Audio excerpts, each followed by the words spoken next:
এই গোস্তটা সন্ধ্যার একটু আগে এটা বাইর করা হয়েছে রান্না করার জন্য বাইর করা হয়েছে। ধোয়ার সময় তা এটা দেখতে পায় যে একটা গোস্তর ভিতরে আল্লাহ লেখা।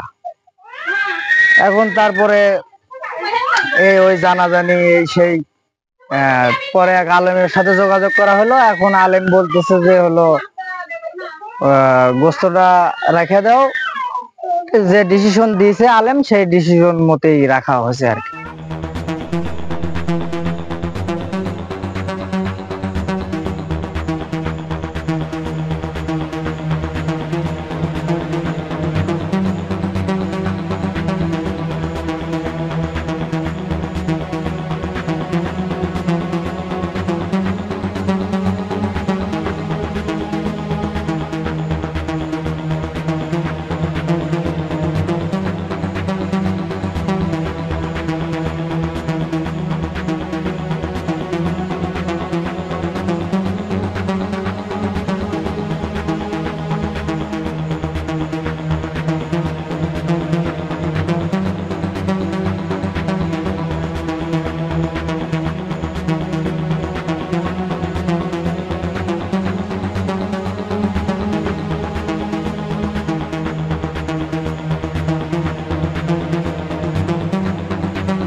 সারা বাংলার সকল সংবাদ আপডেট পেতে আমাদের সাথেই থাকুন।